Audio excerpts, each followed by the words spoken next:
How many of you are aware that there's a protest movement right now called the Occupy movement?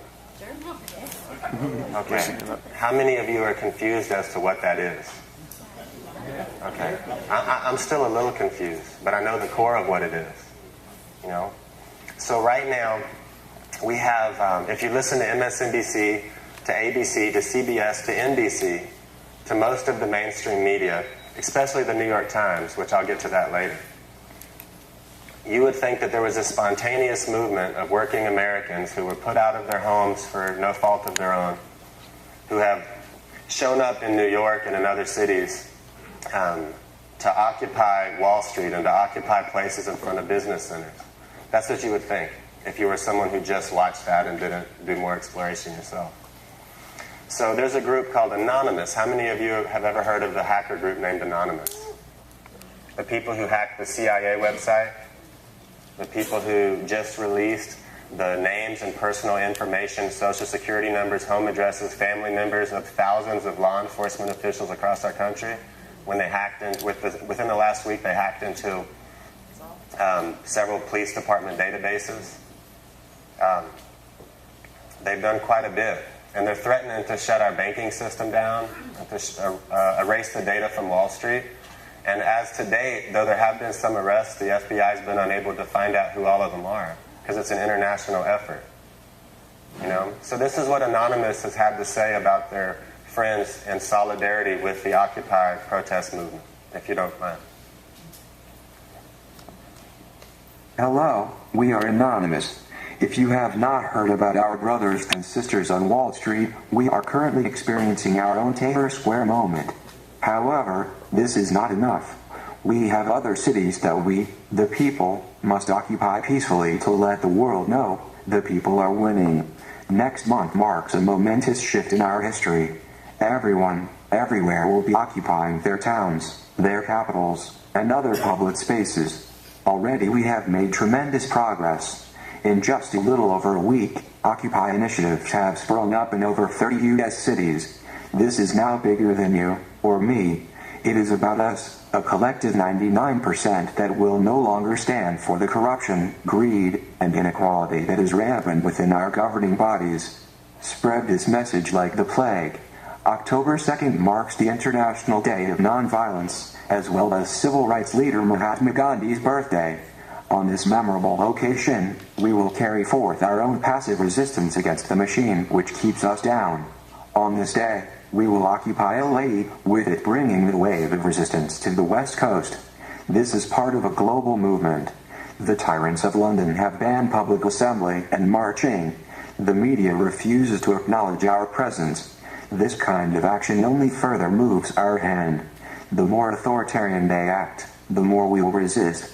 What are our demands, you ask?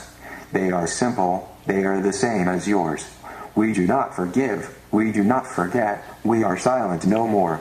Chicago, Cleveland, Columbus, Indiana, Indianapolis, Madison, Kansas City, Michigan, Minnesota, Oklahoma City, Omaha, St. Louis, Stillwater, Tulsa, Youngstown, Binghamton, Boston, D.C., New Jersey, Philadelphia, Vermont, Atlanta, Lexington, Mississippi, Nashville, New Orleans, Orlando, Tampa, Dallas, Houston, Phoenix, Denver, Las Vegas, Olympia, Portland, Sacramento, San Diego, San Francisco, San Jose, Seattle, and Los Angeles.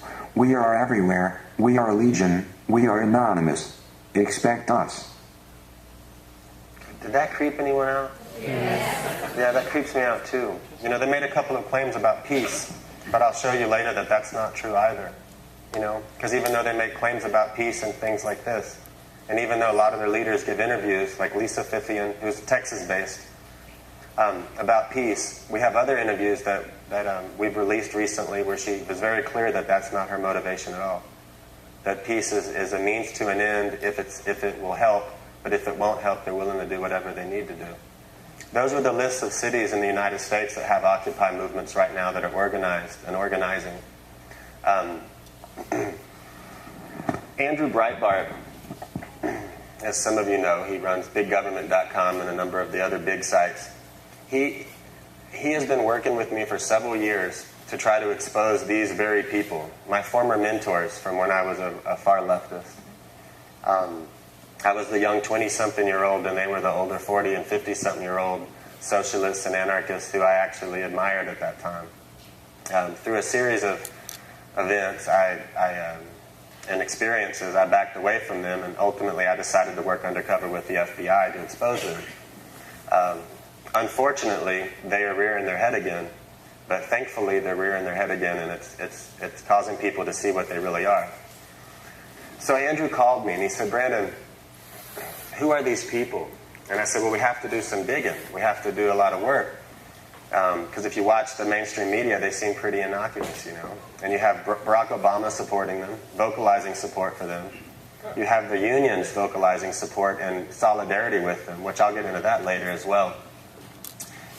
You have a number of anarchist organizations like Anti-Sec. You have the Socialist Party. You have the American Nazi Party backing them up. The SCIU is backing them up, the AFL-CIO, and prominent leaders in the Democratic Party. Now, I'm going to tell you this. I know for a fact that the majority of liberals who are part of the Democratic Party, if they understood what was happening and who the leaders that they were following were, I don't think they would follow them. But the leaders know exactly who they are.